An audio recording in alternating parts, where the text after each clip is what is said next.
हमने भारत जोड़ो यात्रा की थी कन्याकुमारी से कश्मीर तक 4000 किलोमीटर चले और हमारा लक्ष्य था कि जो देश में नफरत फैलाई जा रही है, हिंसा फैलाई जा रही है, उसके खिलाफ हम भारत जोड़ो यात्रा करें, लोगों को सुने और नफरत को मोहब्बत से काटें।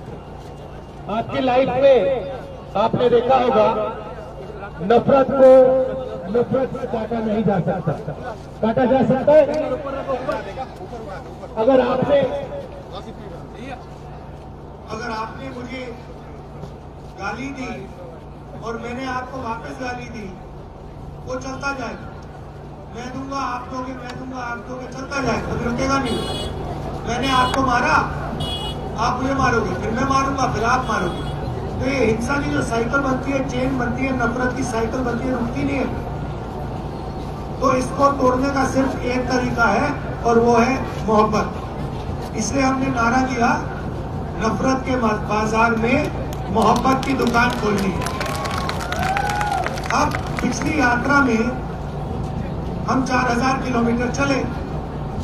आप पूछोगे कि भाई 4000 किलोमीटर चलने के बाद आपको क्या पता लगा, जनता ने आपसे क्या कहा?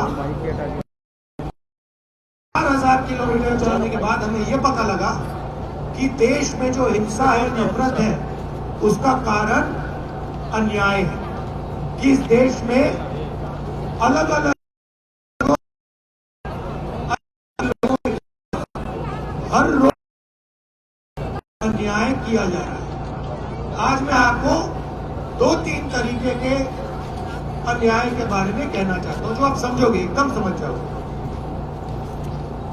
सबसे पहले आर्थिक अन्याय। अब यहां पे अभी मैंने देखा कि अदानी जी का यहां पे बड़ा सा ऑफिस है, पास में सड़क पे लिखा था, वो जो साइन होते हैं ना सड़क वाले, उस पे लिखा था, उस पे अदानी जी का नाम। जहां भी आप देखें देश में, चाहे एयरपोर्ट, चाहे पोर्ट्स देखें, इंफ्रास्ट्रक्चर देखें, जंगल की ओर देखें, समुद्र की ओर देखें, जहां भी आप देखोगे, नदी देखो, जहां भी हिंदुस्तान में कोई धन है, वो सरकार अदानी जी के हवाले कर दी। सही बात। अब गरीब व्यक्ति देख रहा है, आदिवासी जंगल में रहते हैं, उनको किस चीज की जरूरत है? जंगल की, जल की, जमीन की। सही बात है। और उनको आदिवासी क्यों कहा जाता है? नहीं, यहाँ पे आदिवासी है, हाथ में दिखाओ। हाँ, आपको आदिवासी क्यों कहा जाता है? आ जाओ यहाँ।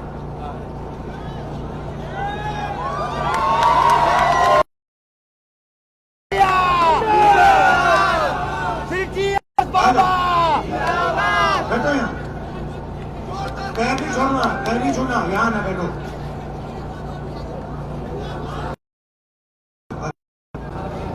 आपको आदिवासी क्यों कहा जाता है?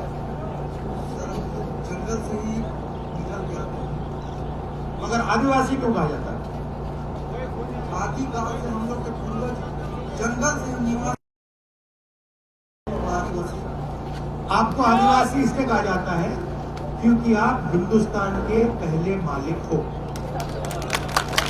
मतलब जो भी यहां था, जल था, जंगल था, जमीन थी, उसके पहले मालिक आदिवासी। अब बीजेपी ने नया शब्द निकाला है, वनवासी। सुना होगा आपने, मोदी जी कहते हैं वनवासी, सुने हैं ना? अब वनवासी का मतलब क्या है भैया?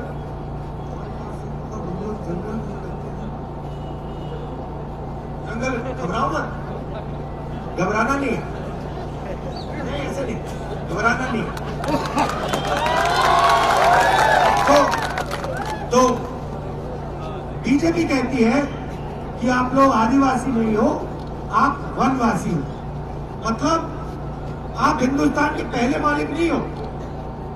आपको जंगल में रहना है, आपको जंगल से बाहर नहीं आना। मतलब अगर आपके बेटे इंजीनियर बनना चाहते हैं, डॉक्टर बनना चाहते हैं, लॉयर बनना चाहते हैं, बिजनेस चलाना चाहते हैं, उद्योग खोलना चाहते हैं, तो आप वो नहीं कर सकते। ये फर्क है। नाम बदल दिया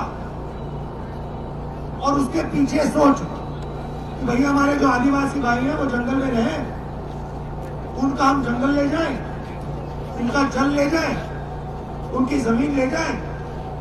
ये भैया जंगल बड़ा हो रहा है, छोटा हो रहा है, गायब हो रहा है, आस्ते आस्ते आस्ते गायब।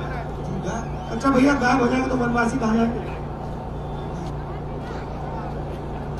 अगर गायब हो गया तो फिर वनवासी देखेंगे भैया आपका जंगल गया, आपकी जमीन गई, आपका जल गया, चलो भीख मांगो। यही होने वाला है। तो ये हुआ आदिवासियों के खिलाफ अन्याय। अब मैं आपसे सवाल पूछना चाहता हूं, हिंदुस्तान में आदिवासियों की आबादी कितनी है? देखिए चुप हो गए। आदिवासी की हिंदू ये कौन है? हाथ उठाओ। ये 8% बिल्कुल सही बोला, ठीक है। दलितों की आदिवासी कितनी है? चुप हो गए फिर से। चलो भाई,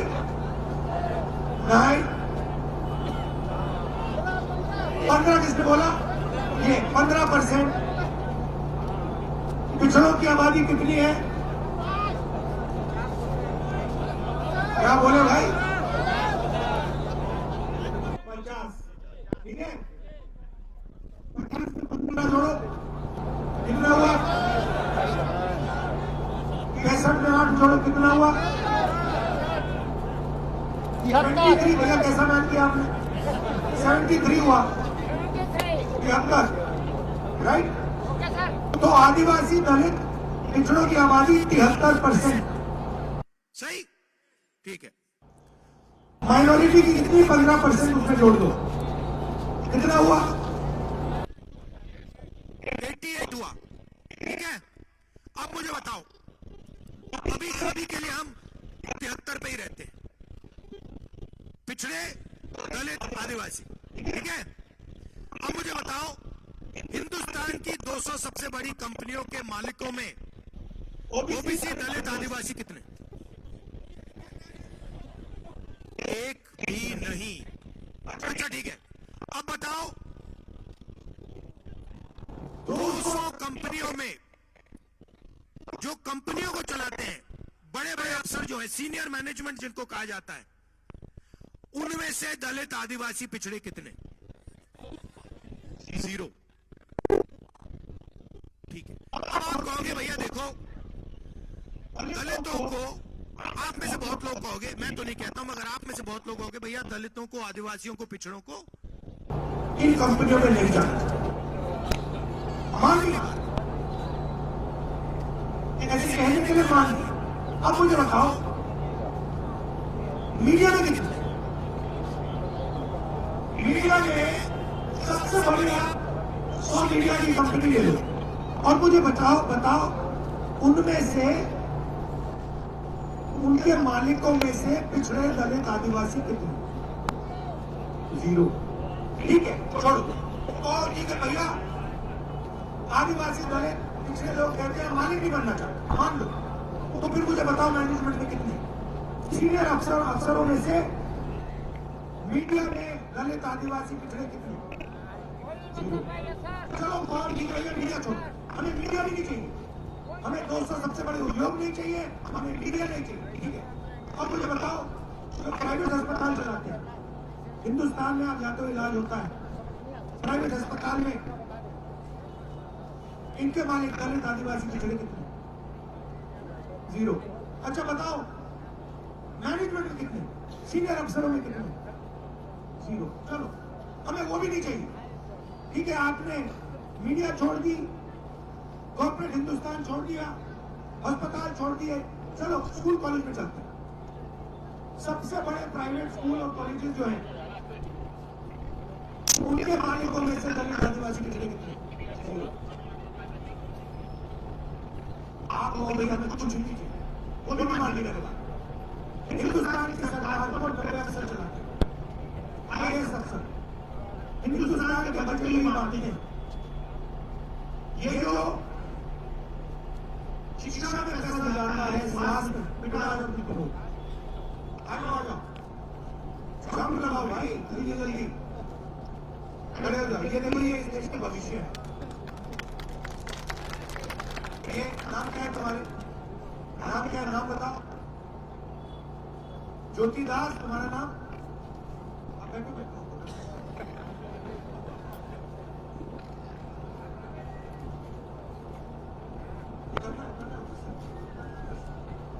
चलो इधर आओ, इधर आओ। तुम्हारा नाम क्या है? दीपिका दास। तुम्हारा नाम क्या है?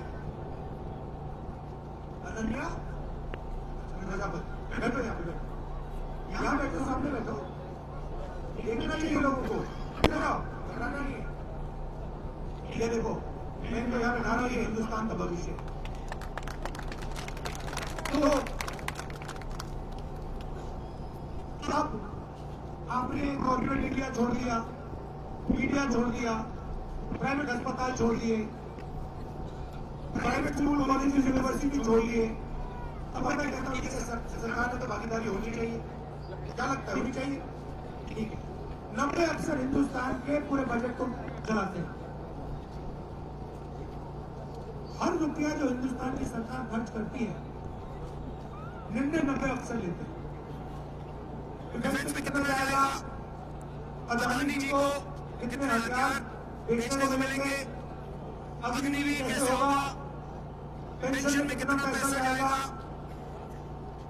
स्वास्थ्य में कितना जाएगा? शिक्षा में कितना जाएगा? ये सब ये 90 अफसर निर्णय लेते हैं। चलो बताओ, 90 अफसरों में से 73% का कितना? 3। मतलब 73% आबादी कि ना कॉर्पोरेट इंडिया में भागीदारी, ना मीडिया में भागीदारी, ना स्कूलों कॉलेजेस में भागीदारी, ना अस्पतालों में भागीदारी। सरकार में 90 में से आपके 3 ओबीसी, 3, एक दलित, एक आदिवासी, मतलब 5। और अगर सरकार 100 रुपए खर्च करती है तो दलित, आदिवासी, पिछड़े अफसर कितना खर्च करते हैं? 6%। मतलब 100 रुपए में से 73% की भागीदारी 6 रुपए, उसमें 5% ओबीसी, 1% दलित और 100 में से 10 पैसे आदिवासी। बात आप समझ रहे हो? मतलब मोदी जी ओबीसी की बात करते हैं, गरीबों की बात करते हैं, पिछड़ों की बात करते हैं, गरीब जनरल कास्ट की बात करते हैं। मुझे बताओ, हिंदुस्तान की सबसे बड़ी 200 कंपनियों में गरीब जनरल कास्ट के कितने? मैं दलित, आदिवासी, पिछड़े भी छोड़ रहा हूं, गरीब जनरल कास्ट के लोग बताओ कितने? 0। IAS अफसरों में से गरीब जनरल कास्ट के कितने? 0। तो ये भैया देश को 1-2% लोगों ने पकड़ रखा है, गला पकड़ रखा है ऐसे, और बाकी लोग आगे पीछे देख रहे हैं, इधर उधर देख रहे हैं, और आपका पूरा का पूरा धन जेब में से निकल रहा है और उन्हीं चुने हुए लोगों के जेब में जा रहा है। आप जीएसटी देते हो? जीएसटी देते हो? क्या नाम है आपका? अग्रवाल जी, बड़ी सुंदर टी शर्ट पहनी है, हैं? बताओ भैया कितने की खरीदी? कितने की खरीदी टी शर्ट? 1000 रुपए की इन्होंने ये सुंदर टी शर्ट खरीदी। भैया इधर आओ, दिखाओ टी शर्ट, ये आ जाओ ऊपर। ये देखो, अग्रवाल जी चढ़ जाओ ऊपर।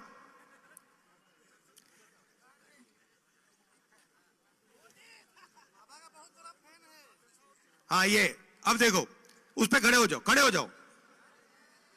अरे भाई खड़े हो जाओ, कुछ नहीं होगा। खड़े हो जाओ, खड़े हो जाओ।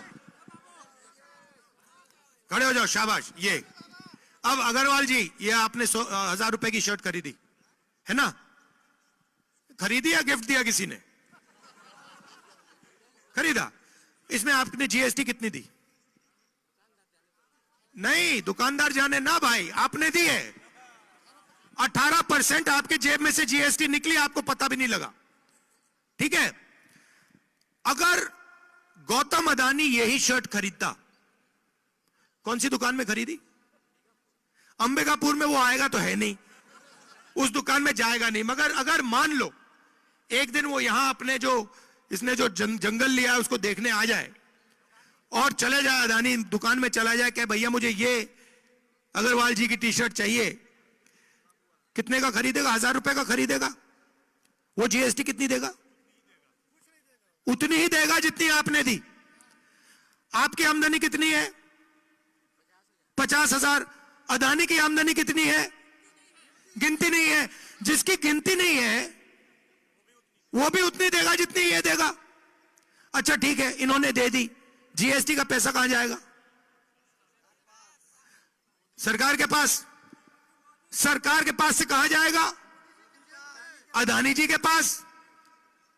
तो आप जीएसटी दे रहे हो, वो जीएसटी दे रहा है, आपका पूरा का पूरा जीएसटी का पैसा फिर से उसकी जेब में जा रहा है। अग्रवाल जी खड़े होइए एक मिनट।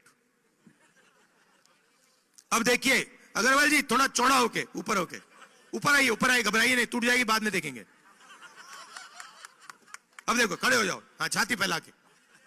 अब देखो, अब मान लो अग्रवाल जी हमारे दोस्त हैं और ये कहीं किसी मार्केट में चले गए और किसी ने इनका, 2-3 लोगों ने सोचा कि भाई अग्रवाल जी की हम जेब काटेंगे। मान लो जो भी है, उन्होंने मन बना लिया कि भैया हम इसका जेब काटेंगे। तो पहला काम क्या होगा? पहला काम क्या करना पड़ेगा? 3 लोग आएंगे, अकेला तो नहीं आता ना, 3 आते हैं, एक आगे से आएगा, एक पीछे से आएगा, एक थोड़ा देखेगा दूर से। ठीक है, पहला आएगा क्या करेगा? और फिर हाँ ध्यान भटकाएगा, कहेगा भैया उधर देख, भैया उधर देख, भैया उधर देख। सही बात है। तो भैया देखो, आप सबका पहले ध्यान भटकाया जाता है। देखो भैया,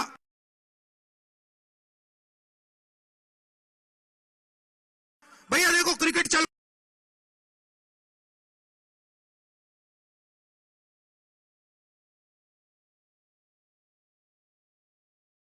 फिर क्या होता है? फिर पीछे से बंदा आके ठक जेब काट देता है। जीएसटी, नोटबंदी, वही है। ठीक है, और आखिरी क्या होता है? उसके बाद तीसरा बंदा क्या करता है? तीसरा बंदा देखता है अगर आपने कुछ ज्यादा आवाज की तो 2 झापड़ मारेगा।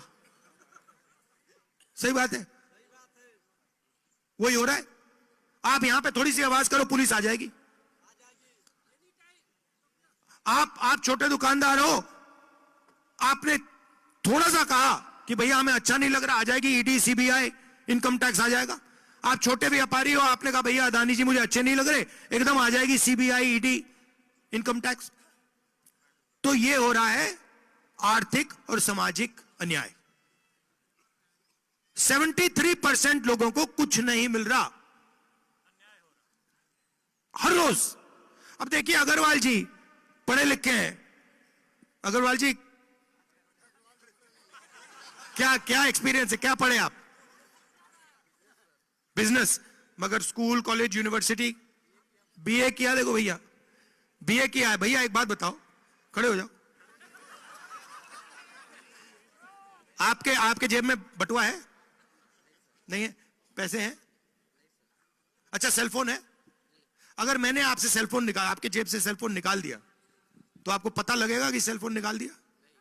और मगर जैसे आपके हाथ में सेलफोन मैंने छीन लिया, आपको पता लगेगा? मगर आपसे 1000 रुपए में से 18 रुपए 180 रुपए ले लिए गए, आपको मालूम ही नहीं, मगर आपको पता भी नहीं लगा। आपने सबके सामने कहा भैया मैंने जीएसटी नहीं दी, मैंने तो दी नहीं, दुकानदार जाने। भैया 180 रुपए दुकानदार ने आपके जेब से निकाल दिए, आपको पता भी नहीं लगा। उससे पीछे किसी और ने निकाल दिए, तो चेन बना दी है।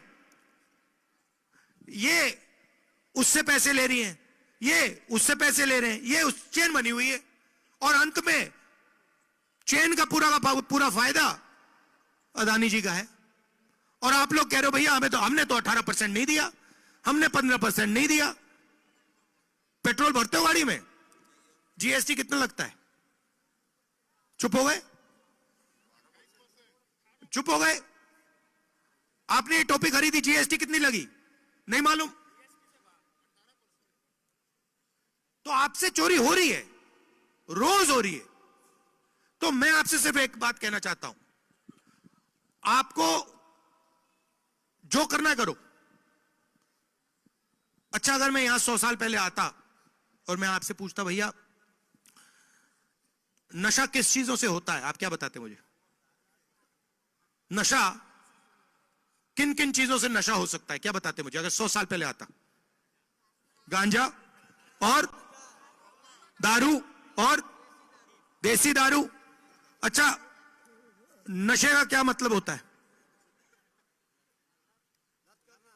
नशे का मतलब जो नहीं, जिसका ध्यान भटक जाता है। शराब बंदा क्यों पीता है? क्योंकि वो जो उसकी जिंदगी है उसको देखना नहीं चाहता, वो ध्यान को भटकाना चाहता है, इसलिए लोग शराब पीते हैं। ये भैया ये जो सेलफोन है, इसमें आप कितने घंटे देखते हो दिन में? सच बताओ, मुस्कुराओ मत, कितने घंटे देखते हो इसमें? हाँ, 8-10 घंटा ये सेलफोन में अपना ध्यान रखता है। ये नशा नहीं है क्या? ये नशा है। 8 घंटे इनका ध्यान इधर उधर नहीं जाता, सिर्फ सेलफोन में जाता है। ये वीडियो देखते हैं, हंसी आती है, नशा। तो ये हो रहा है। तो मैं आपसे सिर्फ एक बात कहना चाहता हूं, सेलफोन पे आप देखना चाहते हो, वीडियो देखना चाहते हो, देखो, कोई इतराज नहीं। मगर जब आप सुबह उठोगे ना, आप अपने आप से एक सवाल पूछो, 3 बार दिन में पूछना कि इस देश का कितना धन आज मुझे मिला।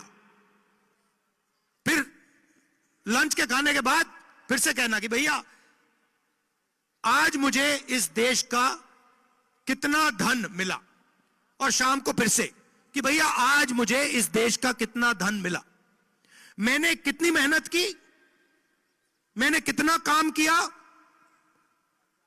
मैंने कितनी चोट खाई, और उसका फल मुझे कितना मिला। आपको यह सवाल 3 बार हर रोज पूछना चाहिए, और 10 दिन में आपको पता लग जाएगा कि आपको 24 घंटा एक सिस्टम ठग रहा है। उस सिस्टम के बिल्कुल ऊपर प्रधानमंत्री जी बैठे हैं। उस सिस्टम में 73% का कोई नहीं है। उस सिस्टम में गरीब जनरल कास्ट का कोई नहीं है। उसमें 100-200 लोगों का की दुकान चल रही है, 1000-2000 लोगों की दुकान चल रही है। बाकी लोग देख रहे हैं और भूखे मर रहे हैं, जीएसटी दे रहे हैं, और पेट्रोल के लिए पैसा ज्यादा देते जाते हैं, महंगाई बढ़ती जा रही है।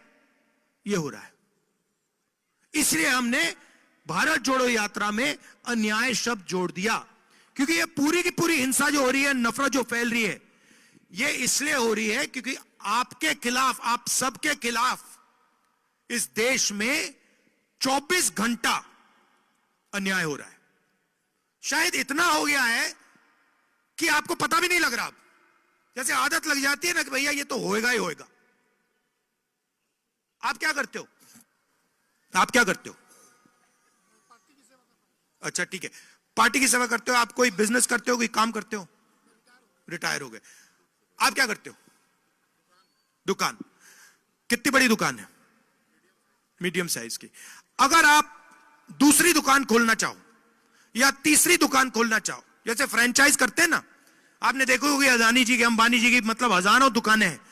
अगर आप बहुत अच्छी दुकान चलाते हो और आपने मन बना लिया कि भाई मैं अब दूसरी दुकान खोलूंगा, आप बैंक से लोन ले सकते हो। मिलेगा आपको। कहेंगे भैया जाओ यहां से, हम नहीं देंगे तुम्हें, तुम जानो, तुम्हारी दुकान जाने, दूसरी दुकान तुम नहीं खोल सकते, दूसरी दुकान सिर्फ अदानी अंबानी खोल सकते हैं। होगा कि आस्ते आस्ते उनकी दुकानें खुलती जाएंगी, 5-6 साल में आपको पता लगेगा, आपके यहां पे साइड में आ जाएगी एक दुकान, उसमें लोग नौकरी करेंगे, आपकी दुकान बंद हो जाएगी। नहीं मिलेगा, कैसे मिलेगा? नहीं मिलेगा। किसान का कर्जा माफ हो ही नहीं सकता। अदानी, हम भैया आप जानते हो हिंदुस्तान के सबसे बड़े अरबपतियों को कितना कर्जा माफ किया मोदी जी ने? कितना? ना, 14 लाख करोड़ रुपया। 14 लाख करोड़ रुपया। किसान का 14,000 नहीं माफ होता, 10,000 नहीं माफ होता। और क्या कहते हैं, जब किसान डिफॉल्ट करता है, जब किसान बैंक को पैसा वापस नहीं देता है, तो कहते हैं भैया तू चोर है। और जब अदानी पैसा नहीं देता तो कहते हैं भैया आजा थोड़ा और देते हैं तुझे। तो ये हो रहा है। इसलिए हमने भारत जोड़ो यात्रा न्याय यात्रा की है और इसमें आप शामिल हुए, इसके लिए दिल से आपको धन्यवाद करना चाहता हूं। नमस्कार, जय हिंद, धन्यवाद ब्रदर।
लब चाहे आजाद नहीं, मांगा है हक कोई फरियाद नहीं। रोज पसीना बहाए अपमान सहे, गरीब का घर फिर भी आबाद नहीं। कहाँ है न्याय, कहाँ है न्याय? काम की खोज है पैरों में है छाले, हक को तरसते भारत बनाने वाले। हर जुबां पे है ताले, बोल किसने डाले, है गुरूर जैसा सच छुपाने वाले। अब तो लेके रहेंगे न्याय। सहो मत, डरो मत, सहो मत, डरो मत। हम पहुंचेंगे हर घर तक, न्याय का हक मिलने तक। हम पहुंचेंगे हर घर तक, न्याय का हक मिलने तक। कितने गरीबों का स्वाभिमान लुट गया, गरीबों से पूछो, कितने युवाओं का सपना टूटा। युवाओं से पूछो, कितनी नारियां सम्मान को तरस रही। नारी जीवन से पूछो, हाथ से जुड़े हाथ सब देशवासी साथ, सबके हक के लिए न्याय की करेंगे बात। गरीब किसान सारे, मजदूर हक के मारे, मिल के जब बढ़ेंगे तो न्याय लेंगे सारे। हम पहुंचेंगे हर घर तक, गली मोहल्ला संसद तक, न्याय का हक मिलने तक, न्याय का हक मिलने तक। चली चली चली चली भारत जोड़ो न्याय यात्रा।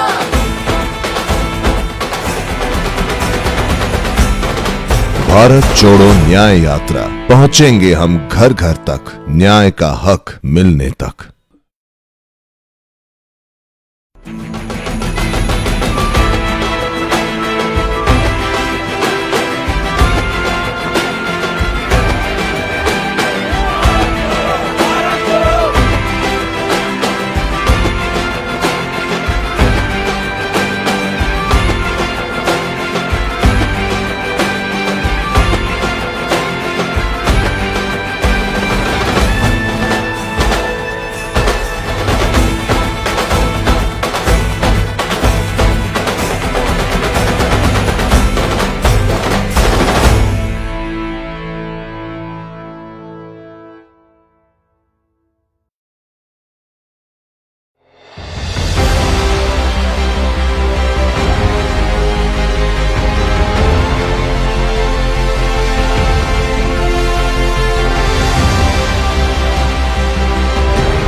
लब चाहे आजाद नहीं, मांगा है हक कोई फरियाद नहीं।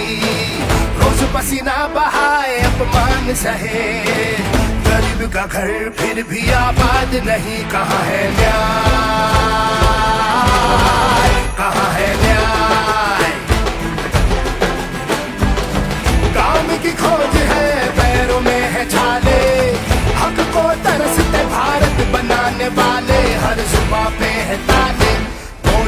न डाले, है गुरूर जैसा सच छुपाने वाले। अब तो लेके रहेंगे न्याय,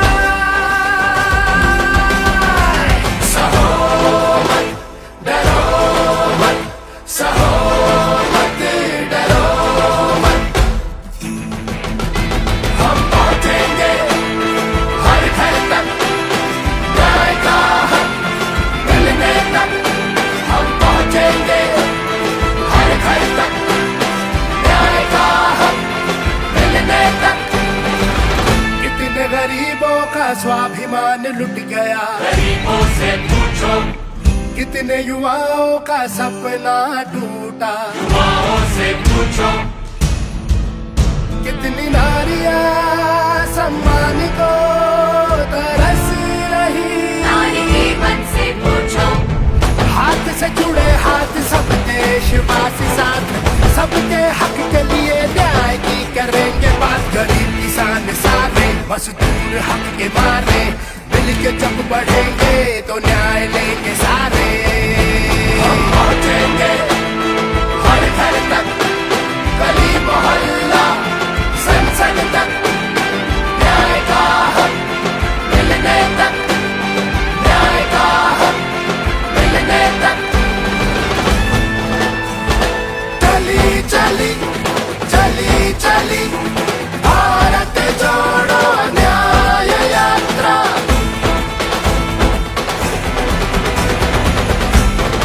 भारत जोड़ो न्याय यात्रा, पहुंचेंगे हम घर घर तक, न्याय का हक मिलने तक।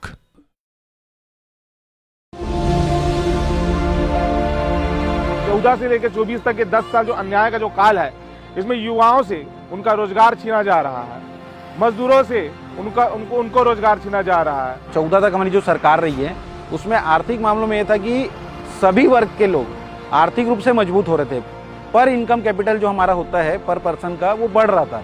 इस सरकार में वो कम होते जा रहा है। युवा इंजीनियरिंग करके आज पकोड़े तलने के लिए मजबूर है, करोड़ों रुपए कर्ज लेकर पढ़ाई की है, लेकिन आज उनको रोजगार नहीं मिलने की वजह से कई युवा तो आत्महत्या कर रहे हैं, तो कई युवा मजदूरी तक करने के लिए मजबूर हो गए हैं। 2014 के बाद जब ये सरकार आई है तो हर साल 4 करोड़ बेरोजगार हमारे देश में बढ़ते जा रहे हैं। अगर मोदी जी आप 2 करोड़ युवाओं को जब रोजगार आप दिए हो प्रति वर्ष, तो ये 4 करोड़ युवा बेरोजगार हुए क्यों? 40 साल से सबसे ज्यादा बेरोजगारी हिंदुस्तान में आज। किसानों को अपने ही फसल का मूल्य के लिए दर दर भटकना पड़ रहा है। आज किसानों को प्रति एकड़ 50,000 रुपए अगर अपना फसल पैदा करने के लिए खर्च हो रहा है, तो उसी 50,000 रुपया तक को वसूलने के लिए किसानों को बाजार ढूंढना पड़ा। बाजार नहीं मिलने से किसान आज आत्महत्या कर रहे हैं। एमएसपी के बारे में देखें तो किसानों की हालत तरबतर हो रही है। मोदी की जो सरकार है सिर्फ और सिर्फ अडानी अंबानी और बड़े लोगों को फायदा पहुंचा रही है। सरकारी संस्थाएं उनको निजीकरण किया जा रहा है, उनको जो प्राइवेट हैं उनके हाथों में दिया जा रहा है। प्लस मोडानी, देश को पूरे मोदी अडानी मोडानी ही चला रहे हैं। पेट्रोल डीजल के दाम में बढ़ोतरी हो रही है, एलपीजी की दाम में बढ़ोतरी हो रही है। जब कांग्रेस की सरकार आज से 10 साल पहले थी तो हमें वो सिलेंडर 450 रुपये में मिलता था, लेकिन आज वही सिलेंडर हम 1000 रुपये 1200 रुपये में खरीद रहे हैं। मेरे हिसाब से 10 साल जो अन्याय का काल है, उसने इस 10 साल में गरीब, मजदूर, मीडियम क्लास सबको बर्बाद करके रख दिया है, उनके जीवन को नष्ट कर दिया है। राहुल गांधी जी भारत में पद यात्रा करके न्याय की बात कर रहे हैं, युवाओं के हक की बात कर रहे हैं, बेरोजगारों के लिए रोजगार की बात कर रहे हैं। हिंदुस्तान में युवाओं को रोजगार नहीं मिल सकता, तो ये हुआ युवाओं के खिलाफ अन्याय। उनके सामने बहुत सारी चुनौतियां हैं, बहुत सारे दबाव हैं, लेकिन उसके बावजूद हमारे नेता हैं राहुल गांधी, वो निरंतर आगे बढ़ रहे हैं। राहुल जी की जो न्याय यात्रा है उससे ही न्याय आ सकता है इस देश में, दूसरा कोई रास्ता नहीं है इस देश को न्याय में लाने का।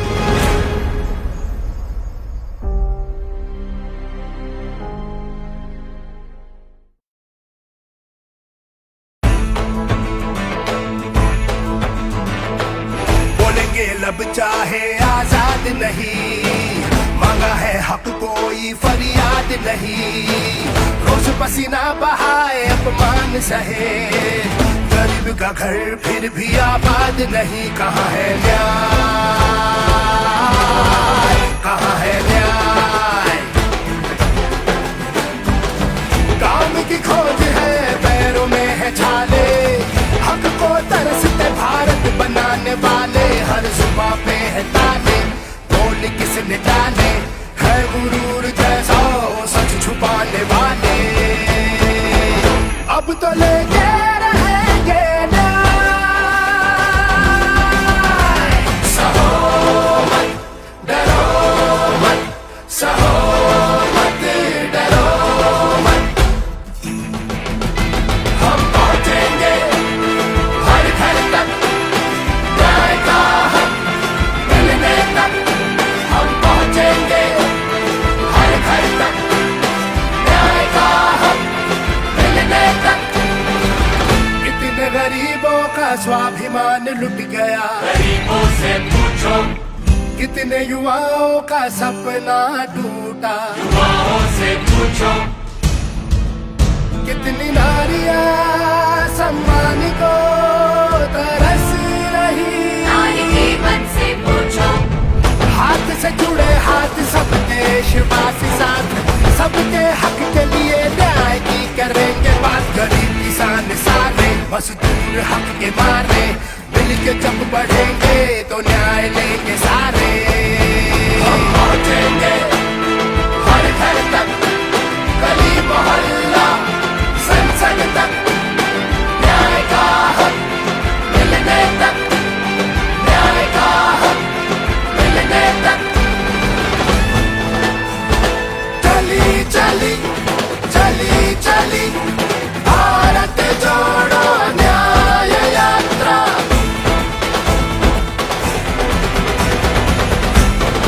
भारत जोड़ो न्याय यात्रा, पहुंचेंगे हम घर घर तक, न्याय का हक मिलने तक।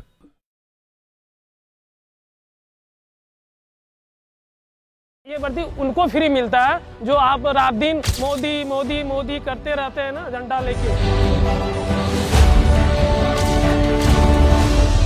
अदानी बोला कि आप लोग को जो जमीन ले रहे हैं, हम लोग बच्चा बुतरू को सबको रोजगार देंगी। हम लोग गरीब है, किस तरह से बाल बच्चा को पढ़ाया लिखाया है वो अदानी जानता है। हम लोग घर नहीं बना है, बाल बच्चा के पढ़ाने में चक्कर में चौताल पर दम सुखा रहे हैं। बच्चा बुतरू पढ़ लिख कर भटक रहा है गली गली। पहले आया कंपनी बहुत बड़ी बड़ी बातें की, हम ये देंगे आपको वो देंगे, कभी गरीबी का सामना नहीं करना पड़ेगा, पर हर चीज का सामना करना पड़ रहा है। वहाँ पे मेरा बोरिंग था, घर बना हुआ था, बोला कि आपको घर का पैसा देंगे, बोरिंग का पैसा देंगे, इस तरह से प्रलोभन दे करके हम लोग उसको बोला कि ठीक है आप लोग दीजिए, हम लोग करेंगे। बीच में पिताजी चले गए तो अब तो मजबूरन क्या करते, जमीन देना पड़ा। कितने लोगों का जमीन गया? लगभग 100 आदमी का गया सर, लेकिन उसमें से सबको तोड़ दिया, सबको फोड़ दिया, सबको मतलब लोभ लालच इतना दिया सर। जमीन का रेट भी कम कर दिया सुना? जमीन का रेट वही 49 लाख प्रति एकड़ ऐसे दर से दिया है। जमीन की ओरिजिनल कीमत कितनी थी? 1 करोड़ रुपया मतलब प्रति एकड़ बोला था, लेकिन पता नहीं इसको 3 बांट कर दिया, कोई 12 लाख, कोई 24 लाख, कोई 48 लाख, 49 लाख, इसको मतलब 3 भाग कर दिया। टोटल कितनी जमीन गई आपकी? 3.46 एकड़। ऐसे 2 एकड़ से जिसको ज्यादा जमीन है उसका बोला कि अडानी में होगा, लेकिन सब आशा देता है, लेकिन निराशा, लास्ट में निराशा मिलता है। आप क्या करके खाइएगा? जमीन तो आप ले लिया, किसी का जाएगा तो थरिया चौका करने के लिए, किसी द्वार पर जाएंगे भीख मांगने के लिए, कौन देगा एक मुट्ठी भीख? मेरे गांव में अभी 90% आदमी जो कि अच्छा सोच, अच्छा माइंड पढ़ने वाला है, वो आदमी सब बैठा हुआ घर पे। नौकरी किसको मिल रहा है? नेताओं के लोग को नौकरी मिल रहा है, जो कि जिसको अंदर पावर है। जैसे हम लोग का 2017 में जब अधिग्रहण हुआ तो उस टाइम बोला था कि सबको जॉब मिलेगा, सबको रोजगार मिलेगा, यहाँ का जो उतना लोकल है सबको 75% मिलेगा नौकरी। उसके बाद नौकरी मिला नहीं। तब फिर बोला कि नहीं आप लोग को मैट्रिक इंटर जो भी है इसके अलावे आपको अप्रेंटिस जैसे स्किल इंडिया करना पड़ेगा। 1 साल स्किल इंडिया किए, उसके बाद फिर बोला कि नहीं ITI करना पड़ेगा। फिर इलेक्ट्रीशियन फिटर जिसका जो ट्रेड था वो 2 साल फिर इलेक्ट्रीशियन किए, उसके बाद नहीं फिर बोला कि नहीं अप्रेंटिस करना पड़ेगा। फिर अडानी में अप्रेंटिस करवाया, उसके बाद जब अप्रेंटिस 1 साल पूरा हो गया तब बोलता है कि नहीं अब बीटेक रहेगा तब करेंगे, तो अब तुम्हारा नौकरी अडानी में होगा। BSc कर चुके हैं तो पेट चलाने के लिए तो कुछ तो करना पड़ेगा। रोजगार की श्रेणी इतनी नीचे गिर गई है कि हमें अडानी में एक लेबर के तौर पे काम करना पड़ रहा है। ये भर्ती जो आप देख रहे हैं ना ऐसे नहीं मिला, ये 5.5 लाख देने के बाद मिलता है। ये भर्ती उनको फ्री मिलता है जो आप रात दिन मोदी मोदी मोदी करते रहते हैं ना झंडा लेके। अडानी के अंदर में कम से कम 20,100 लीटर डेली पानी बर्बाद कर रहा है। अगर वो पानी अगर किसान को दिया जाता है, किसान का जो है जिंदगी सुधर जाएगा। 8 बजे जाएंगे, 6 बजे आएंगे, उसके बाद हम लोग को सैलरी में क्या मिलेगा? 320 रुपया सैलरी है हम लोग का। 320 रुपया में क्या आप घर चला सकिएगा? बिजली बांग्लादेश जाता है ढाका, और हम लोगों को कुछ भी बिजली नहीं मिला, न पानी का सुविधा मिला, न रोड मिला, न शिक्षा मिला, न स्वास्थ्य मिला, कुछ नहीं मिला। एयर पोल्यूशन और नॉइज पोल्यूशन और ये वाटर पोल्यूशन, ये तीनों मिला के जो आसपास के जो नहर के सटे बस्ती हैं उसको काफ़ी प्रकार की बीमारियां देखी गई। हम लोग को जो कंपनी के अंदर में जो मार्क्स दिया जाता है, बोलता है 1 महीना चलाओ। ये मार्क्स में क्या है जो 1 महीना चलेगा? हम 2 साल ड्यूटी किए और पोल्यूशन जब बढ़ता गया तो उसमें तुमको पता नहीं चला कि क्या हो रहा है भाई। मेरा परेशानी बढ़ना शुरू हो गया। फिर हम डॉक्टर को दिखाए तो बोल दिया कि तुम्हारा जो है तुम डस्ट में रहे हो, नहा से रहे हो, उस डस्ट के चलते तुमको ये हार्ट का प्रॉब्लम होगा। बीजेपी पूंजीपतियों का सरकार है, वो गरीबों का सरकार नहीं है। न्याय यात्रा का जो मुहिम चलाया जा रहा है राहुल गांधी जी के द्वारा, ये बहुत अच्छा है। मैं उनसे यही कहूँगा, हम लोग जो कठिनाई से गुजर रहे हैं उससे हम लोग का जो है ठीक ठाक रहे, ताकि हम लोग सुखी संपन्न जिंदगी जिए और वो हमारे इसमें हेल्प करे हमको। मोदी सरकार सारे के सारे पब्लिक सेक्टर यूनिट्स को आस्ते आस्ते आस्ते मार कर एक ही नेम प्लेट लगाना चाहती है। भाइयों बहनों, अदानी। कांग्रेस पार्टी ये नहीं होने देगी। बीजेपी के लोगों से मैं कहता हूँ, कर लो जो करना है, अदानी का नाम नहीं लगेगा, हम नहीं लगने देंगे।